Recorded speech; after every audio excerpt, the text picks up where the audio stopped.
Good morning and welcome to the Life Expansion After 50 podcast. In today's episode, we continue our exploration of the unseen power of words. Last week, I invited you to identify a belief that may be holding you back in some way, something relatively minor, so you can practice learning the process with greater ease. Before we dive in, I want to emphasize that this isn't about mental health. My aim is to empower business-minded individuals, salespeople, leaders, owners to tap into more of their own agency and their personal leadership, and through that increased agency, unlock their untapped potential. Now, this mini-series I'm doing on the unseen power of words will guide you through a unique perspective on the stimulus response cycle. Why? Because I've taken the stimulus response cycle, and instead of it being just stimulus response, I've broken it into like 8 different dimensions that we go across. And we're starting with pre-stimulus, and it goes all the way to what I was talking about earlier, where if anything still gets through and we get triggered, we have the emotional modulation to take care of it from there.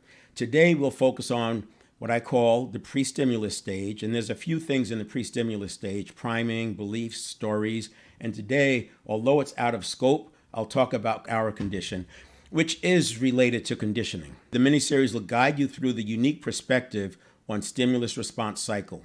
Today, we focus on what I call the pre-stimulus stage, and our topic for this episode is beliefs. Beliefs lead to stories, and stories lead to the words that we say to ourselves over and over. This is why it's said that life and death are in the power of the tongue. Getting a handle on our self-talk is an important milestone in designing that life that we'll love living. Most of our beliefs were formed before we turned 10 years old. You may have heard the saying, "You are what you were when you were 10." To understand this, think about the events and influences shaping our early years. For my generation, it might have been news headlines, while for Gen Z and Gen Alpha, it could be social media trends. This reflects the fact that much of our foundational conditioning happens between ages 0 and 7. Understanding this is important because as you work to break through perceived upper limits and elevate your life, you'll often find that resistance has roots in that early conditioning. That brings me to another key point. This podcast is centered around life expansion. By the time most people reach 30 and then on through 50 years of age, they've developed routines, living largely on autopilot, out of habit, repeating the past, living the past over and over, while at the same time yearning for a different future. Sometimes they give up on that dream. Imagine if there were a button that you could press to reset that early conditioning to better serve the life you're living now, or better yet, the life you dream of creating. That's what this work is about. The work we're doing together is that reset button. I wish I could tell you it's as fast and easy as a button, but compared to living the next half of your adult life the same as you did the last half, I think 3 to 6 months is a very nice trade-off. It becomes even more meaningful if you have a goal, dream, vision, or desire that's bigger than yourself, something that may have once felt out of reach. Now, if you're content with the status quo and prefer the comfort of the familiar, this content might not resonate as strongly. Why? Because if it's true that 95% of your life is driven by habit, then tomorrow will look a lot like today, and today like yesterday. If that brings you satisfaction, why put in the extra work? But let's consider the person determined to make the second half of their life the best half, someone who is ready to do whatever it takes. For that person, there will be hundreds of thousands of new moments, brand new moments, unfamiliar, vastly different from the past, full of surprises and opportunities. In that case, living 95% of our life by habit won't really serve us that well. Instead, we'll need new habits, ones that help us thrive amidst volatility, uncertainty, complexity, and ambiguity, because in that space of VUCA lies access to infinite possibilities. Before I got on the podcast today, I was tagged in a post, and in this post, it talked about learning and development and whether or not we should be leaning into behavior change. And it was a very interesting topic. And it was shortly before I was coming on, and I made a quick comment, and then I said, you know what, I'll mention it here, and that's what I'm doing now. It's 𝘁𝗵𝗶𝘀, B-U-R-R-I-G-H-T. But in the comments, I'll put the link to it. Essentially, my response had to do with the fact that first we have to access our agency. I think people always have the agency. The question is whether or not we access it, right? We always have our potential, but do we access it? And in order to access that agency, I say we have to have personal leadership, right? We have to make that choice that we're going to lead our lives. And then through that choice, we can then do the things necessary to have agency. And from that point of agency, then presented with the references, we can decide whether or not we want to change our behavior, whether or not we want to change our values. And that was the specific point, I think, in the post. It was not just the beliefs, it's the values, because you start messing around with people's values and beliefs, that feels like it's crossing the line. But if they have agency and you present them with the references and they choose to make that shift or not, it's on them, and that's the way it should be. So the work I do is to give you that agency. In 7 Habits of Highly Effective People, he talked about making choice. You have to have agency to make choice. And that choice, you get a very, very short period of time to do it. Something like a quarter of a second, 250 milliseconds, if that. And if you're in a triggered state or a stressed state and there's cortisol already running through your body, if you allow your reaction to become your response, then you're already cooked before you start. The point that I would like to make relative to values and beliefs is that in this work, I always start with purpose. And I'll talk about it a little bit here. But one of the things I plan to talk about is how we get into this space of beliefs and stories and our existing conditioning. There's like a loop. And if you look at that loop, it's like a big, big pot of spaghetti that you're cooking, for a large number of people. And I tell you that there's one of those strands of spaghetti is actually artificial, but it looks the same as the other. Imagine going in and looking for it. That's kind of like what it feels like. But if you start with purpose, and you make the purpose bigger than yourself, and you accept the fact that you will do the inner work necessary to meet that purpose, then it takes that whole pot of spaghetti and makes it irrelevant, because we're starting from post that. That's why I won't work with anybody for free, because obviously it's very convenient, but I don't have the right to push against their resistance, because their resistance is coming from a place of survival, and it could be existential level, and we don't know what else is connected to it. But when they pay, that is my ticket to say they want this badly enough, and then it gives me the right to push through their inner resistance. Now, of course, they can always back out. They can always decide, I've had enough. But people will go through some pain. I mean, people cry, people freak out, people get mad and yell and scream, and then they send you a text, I'm really sorry, but because they're going through the cognitive dissonance that exists between the line that's above us that we can see. And when we go to cross that line, we enter into this new area of this new barrier of stories and beliefs and good experiences and bad experiences and trauma and violence and all this stuff that's in there. What the teacher said to me, 35 years ago, all that stuff is in here. And as we go into it, we're now pushing against doing something that we've believed most of our adult life that we can't do, that's not available to us. And in that, we get the cognitive dissonance. Just like excitement can have the same signature as anxiety, so as we go across that line, we may get excited. This is where sometimes they've been suppressing this belief that they might lose, and now this belief pops through that they might lose, because suppressing is not the way to do it, by the way. And in that moment, when this belief that is not available to them pops through, then it changes things. And that's what's happening in this cognitive dissonance. In the same way that if someone's working with the person with a phobia, the person has a phobia of snakes, as the person talks about snakes, if the phobia is strong enough, that person, they become the enemy just like the snakes, because they're trying to get this person to touch snakes. But to them, touching a snake is an existential problem. And I'm trying to get them to touch the snake. So that's why you have to do different techniques to take the subconscious out of play. And that's a big part of it. We're going to talk about that subconscious in a bit today, because it's an important point. Last week, I did this drawing, and this is a stimulus response. So if you can imagine, I started with just 2 boxes, stimulus and response. And then I made the point that it's not just stimulus response, it's stimulus reaction, choice, response.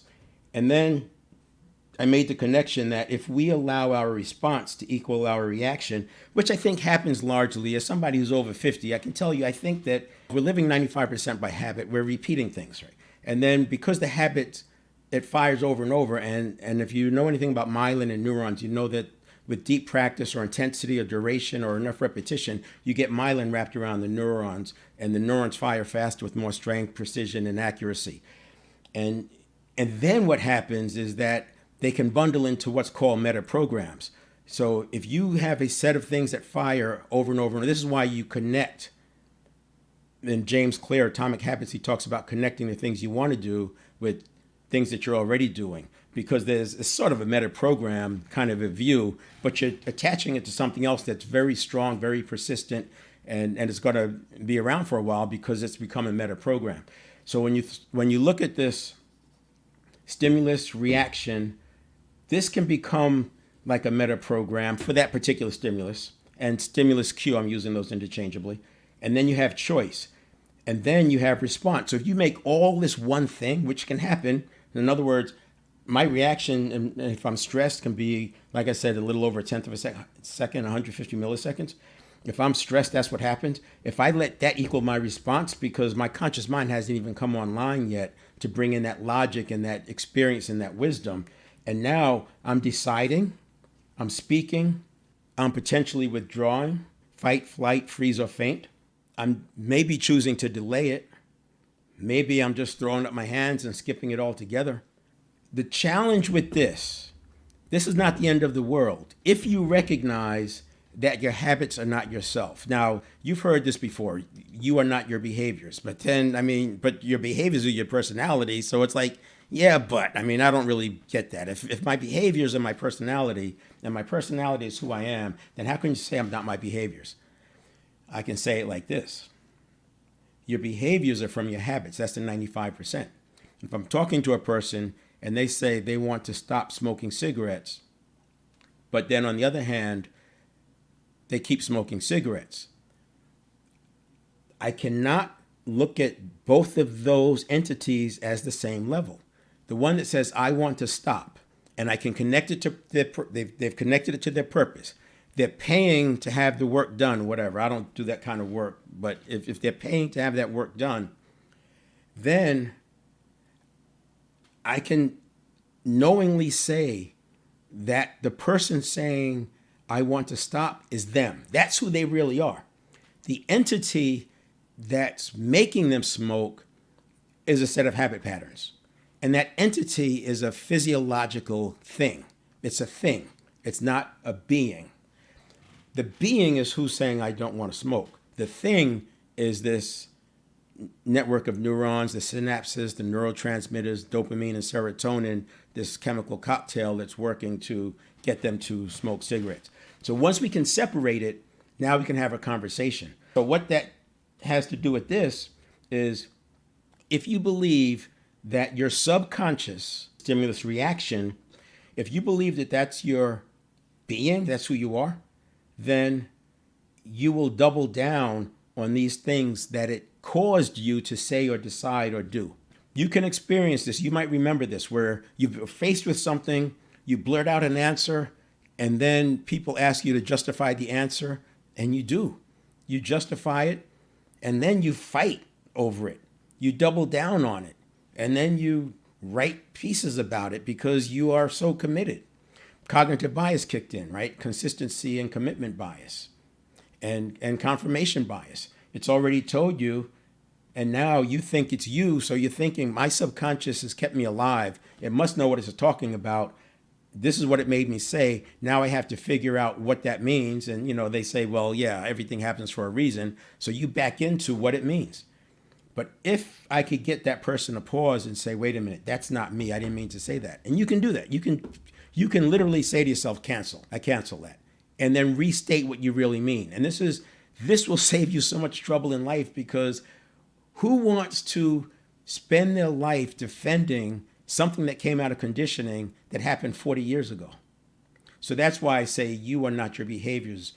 Your behaviors may form your personality, but as you become a different being, your behaviors will change and your personality will then change. It's very, very hard to try to change it the other way, obviously. So this is what we talked about last week. No longer will we have the stimulus reaction equal the response. The stimulus reaction is a thing, and then there's a choice between here. So this is about a quarter of a second. This, you get about another quarter of a second, and then you have your response. Now, I talked about meta programs. The meta programs happen in here. But the other thing that happens in here is cognitive biases, and the cognitive biases are heuristic, and it's to speed things up for stuff that happens all the time. The thing that got my attention first with cognitive biases was Influence by Dr. Robert Cialdini. And then I started leaning into it because I saw how pervasive they were. The one that I see and I think is very easy to understand because it shows up in marketing, advertising, it shows up in, that's why we have conspiracy theories. Confirmation bias. Confirmation bias says that once we see something or believe something, that we will make other things fit that narrative. We'll automatically believe them if we believe it strongly enough. Okay, yeah, I get that. But watch this. Studies show, and they did this with research, if you are introduced with new information and for some reason you believe it's undeniably true, and I present you with 3 pieces of information from a particular source, and you believe that those pieces of information are undeniably true, then you'll automatically believe the 4th one. Now, this is research, cognitive bias, so there's going to be exceptions. You'll automatically believe the 4th thing from them, but the worst part is that it will take 11 iterations of counter facts or counter information for you to start doubting that source. And as long as the source every once in a while throws in some more undeniably true information, you could be locked in forever. It's kind of like that duck in psychology classes that would peck on this button, and when pecking on the button, it would give the duck food, and then if they stopped giving it food, the duck eventually stopped pecking on the button. But if the researchers went random and gave it food sometimes and didn't give it food other times, the duck would click that thing for the rest of its life. So that randomness that gets in there can create that. That's why you can have cults and conspiracy theories, because once they stop believing it, they believe everything else. And it's not that they're being mean or nasty or think, they just literally believe it. It's tied in. All right, now, pre-stimulus. Last week I talked about priming, and then we have beliefs and stories. The other thing I want to add, though, now we're going to look at it because I want to go to a new page and draw it a little bit differently.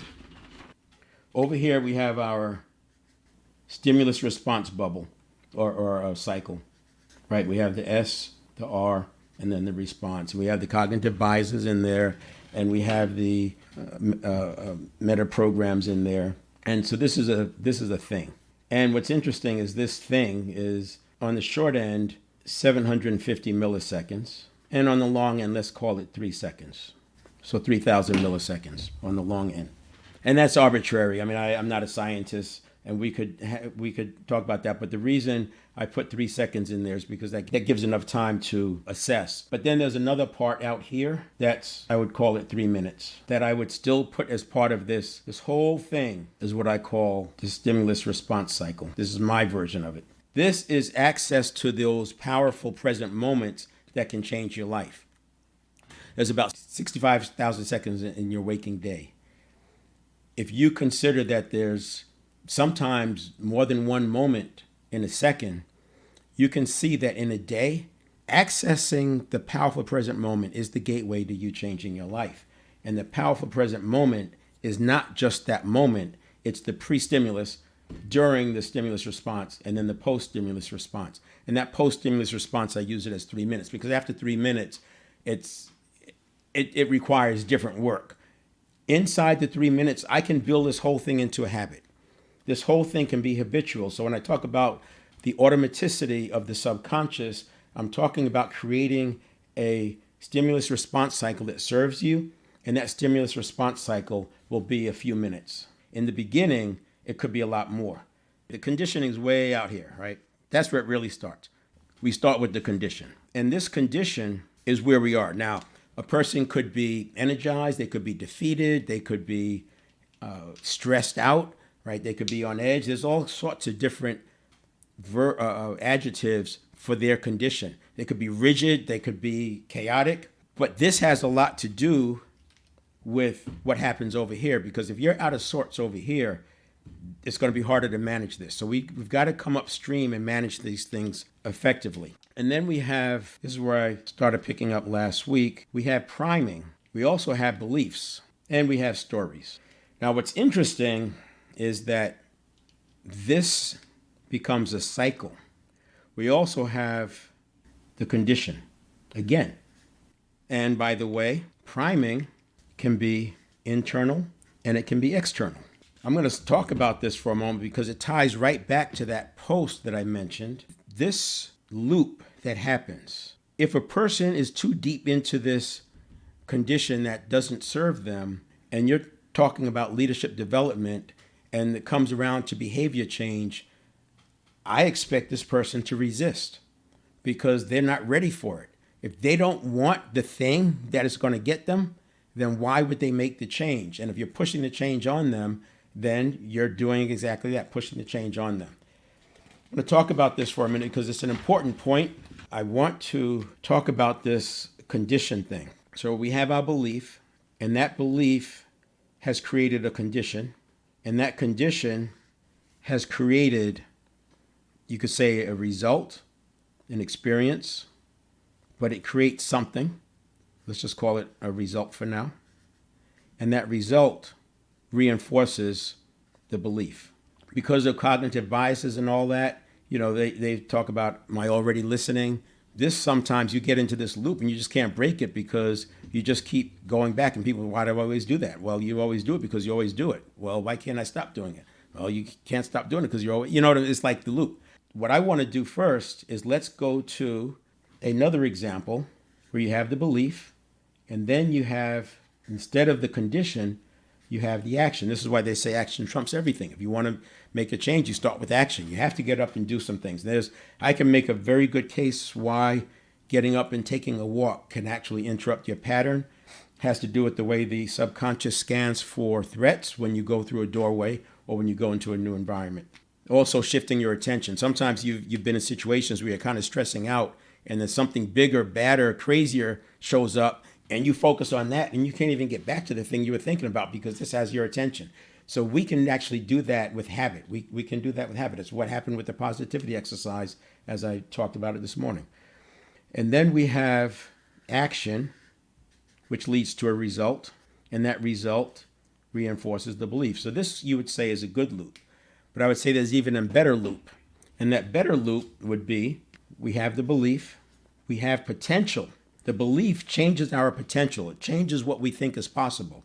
And this gets to the post about learning and development. If the person doesn't see that there's potential out there, it makes it very difficult for me to try to change my behavior to get something that I don't believe exists. If I don't believe that something is available to me, then why am I going to go through the work that you're telling me will get there if I don't believe that's there? So the first thing we have to do is believe in the potential.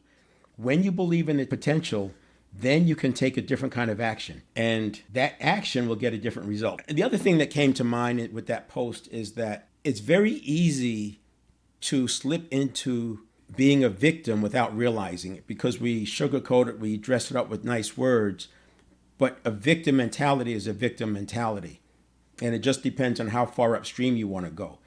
If I'm a victim mentality because of my stimulus response and my subconscious, and that's the way I'm built, and that's the way I'm wired, and I was conditioned from 0 to 7, that may not sound like I'm being a victim, right? It may sound like I'm accepting the fact that human beings are this way.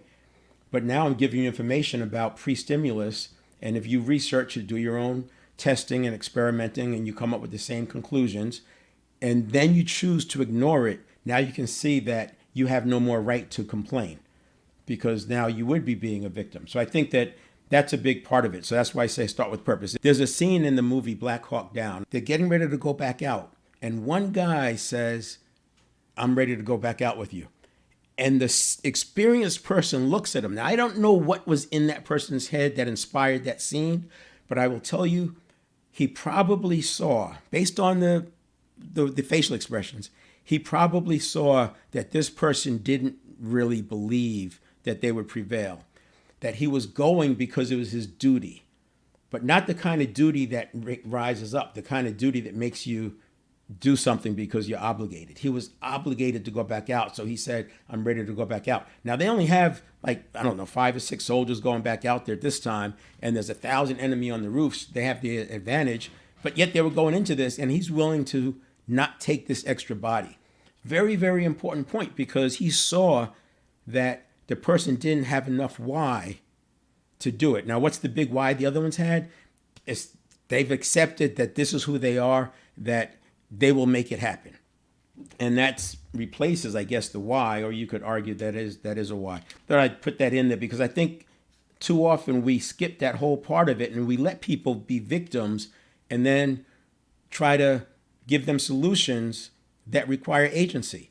You can't take on a solution that requires agency if you're in a victim mentality. Now you have belief and my potential changes. I take action.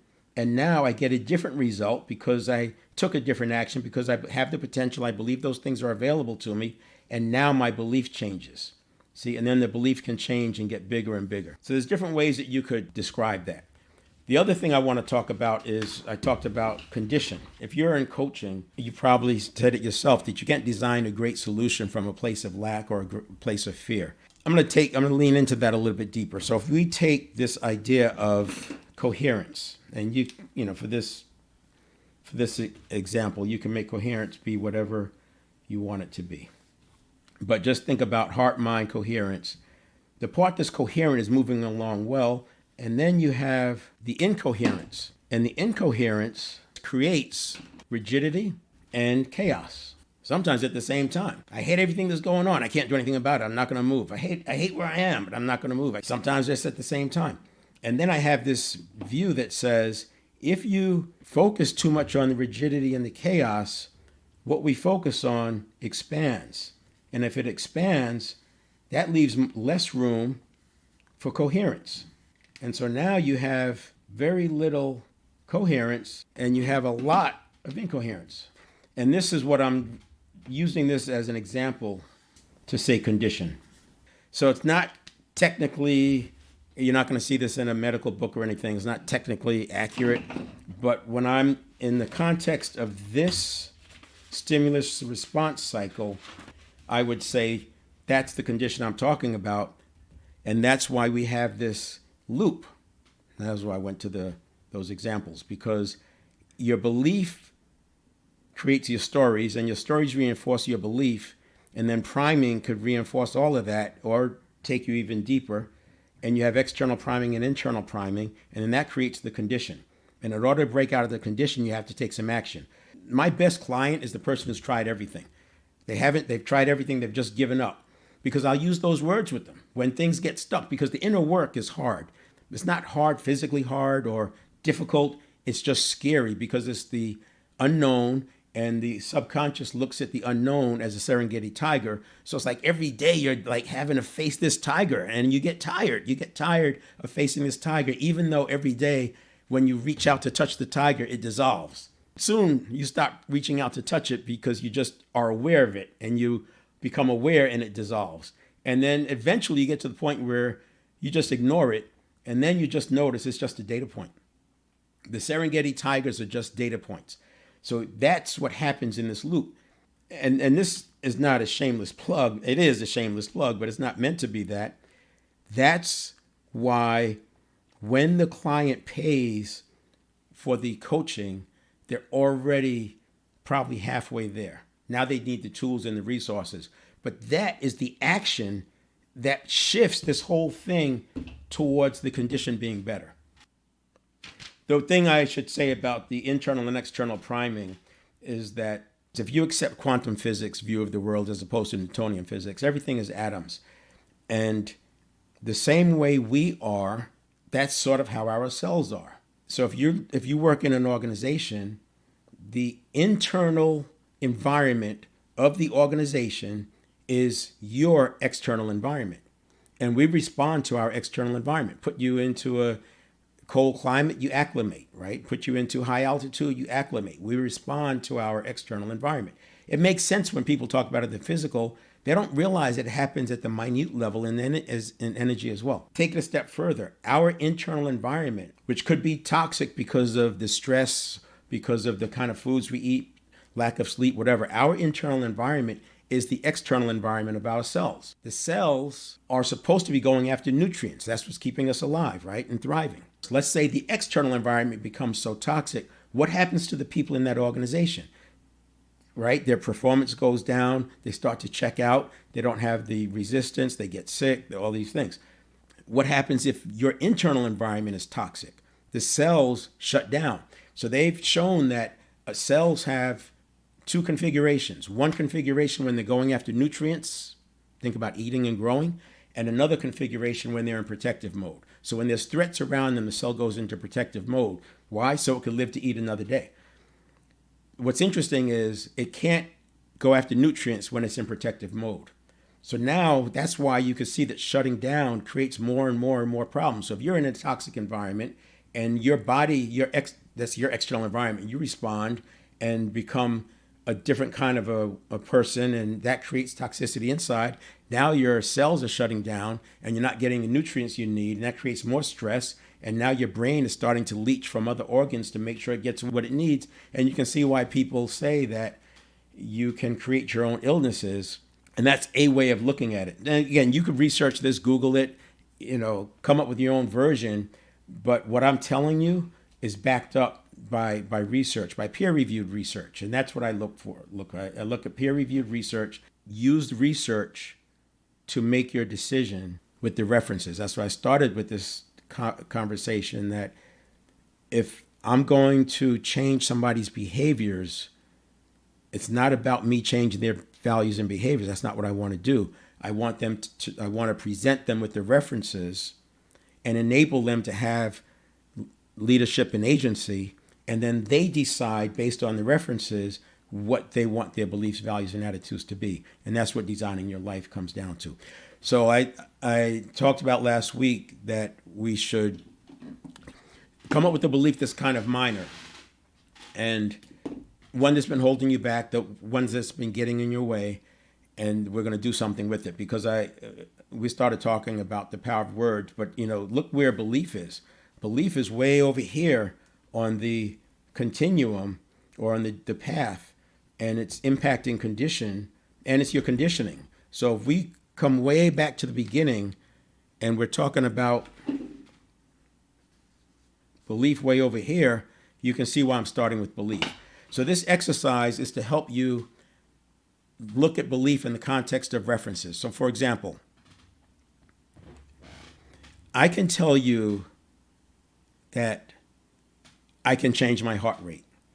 I was having surgery, and because of my background in martial arts and all, I used to play this game with myself whenever I was hooked up to one of these machines, and I would change my heart rate. So if I tell you that I can change my heart rate up and down, you may or may not believe that.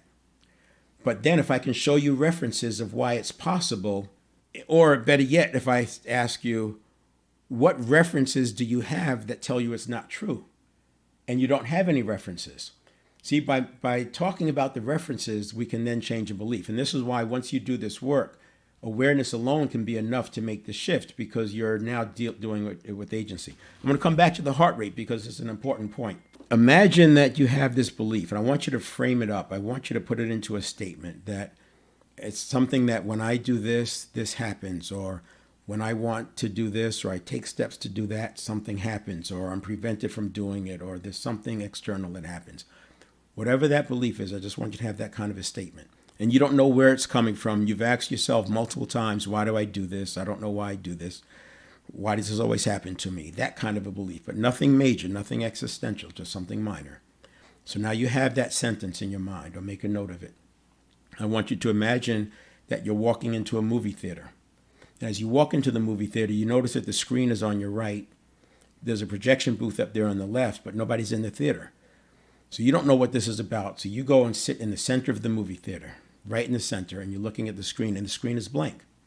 And then you get an instruction that says to float out of yourself, Leave yourself there in the center of the movie theater and float out of yourself and float up into the projection booth and wait for instructions. So now you go up to the projection booth and you're watching yourself watch the screen.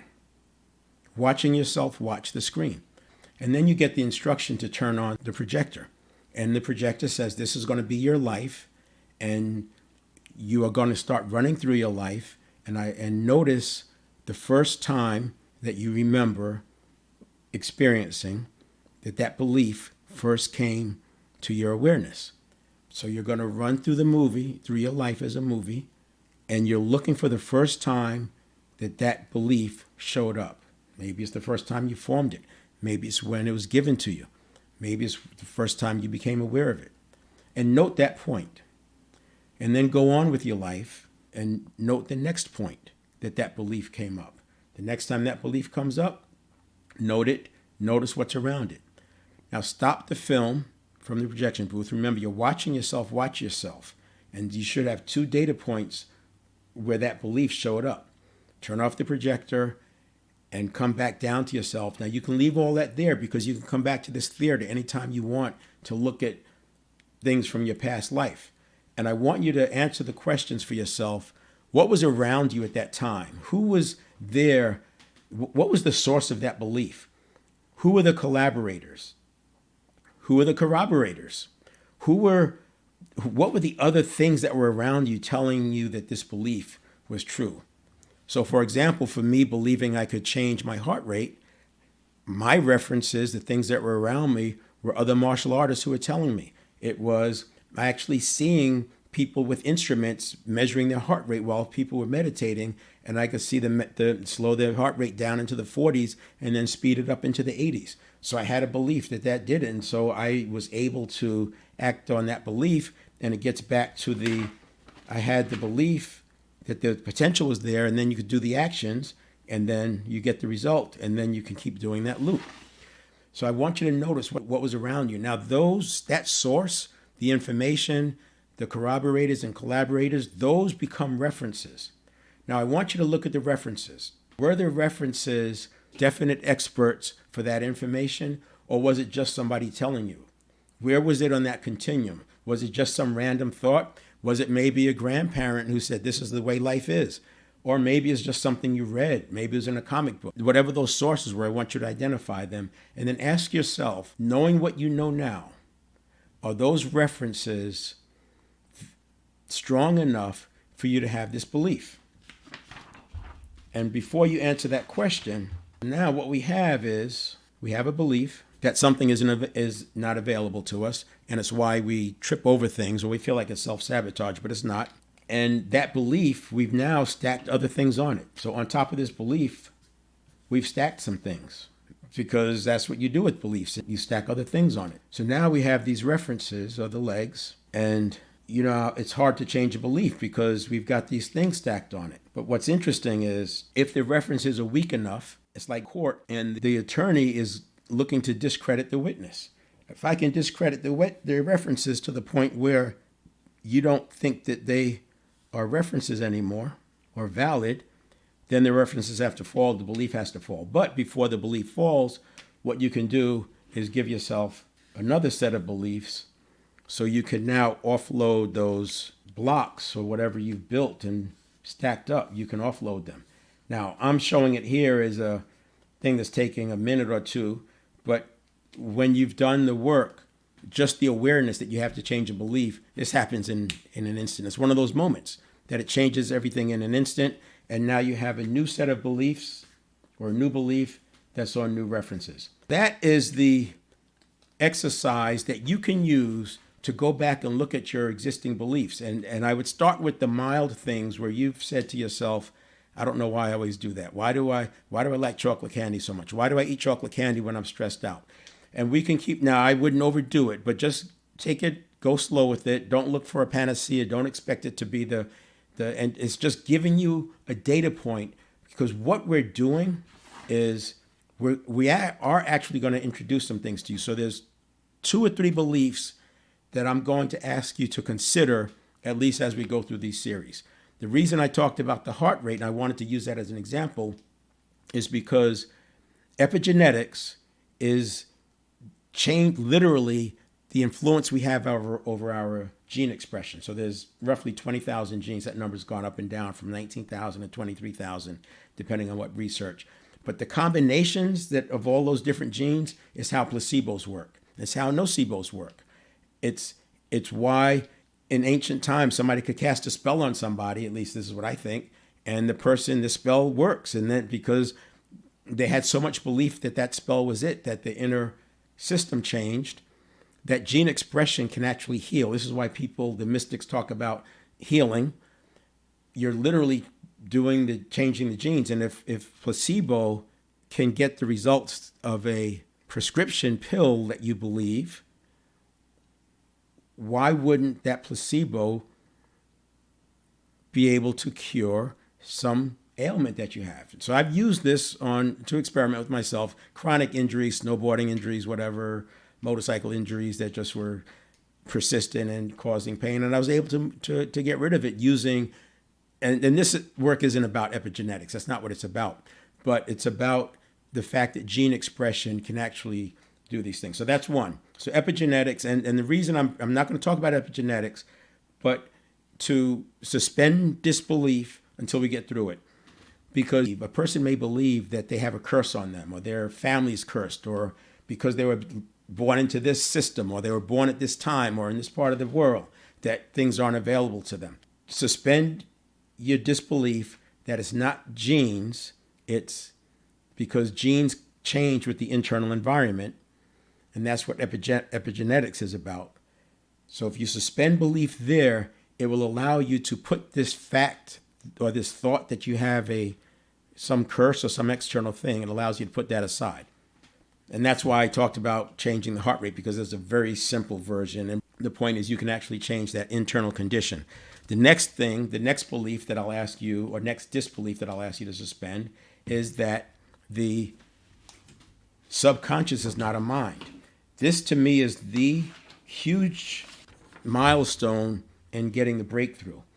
When I was talking about the stimulus or the reaction equaling the response, and I was talking about how people double down on the decision that they make, when you can see that the stimulus response is not you, that this is the conscious mind the conscious mind is at play over here, this is the subconscious. When you can accept that the subconscious is not a mind, it's a network of neurons, and you look at it as a separate thing, and it is a thing, and I use the example, if a person dies, their mind is gone, their spirit is gone, their soul is gone, but the network of neurons is still there. The energy that was flowing through those neurons is gone, but the neurons are still there, the brain is still there. So of the 100 billion neurons, 86 billion are in the brain. Another 14 billion are in the body. If there's 100 billion of anything in one space, there's not room for much else.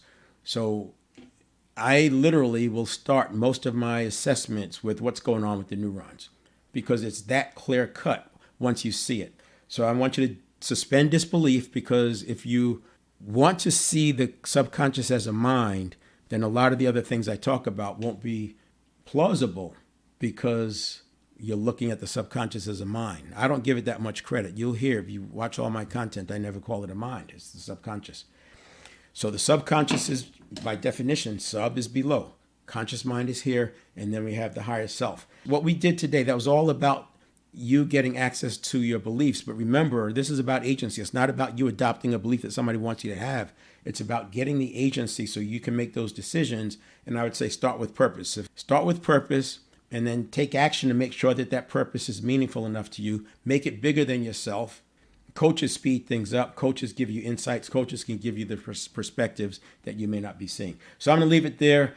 It will be in my live events. Last week's is in my live events, and you can watch that one to get the piece about setting up the belief thing and the stimulus response. And then next week, we'll get into the vocabulary, speaking specifically about transformational vocabulary and why words have so much power, why they're like our internal priming, how they interact with other people's external priming, and how words actually can create our condition for good or for bad. So we'll see you then. Take care.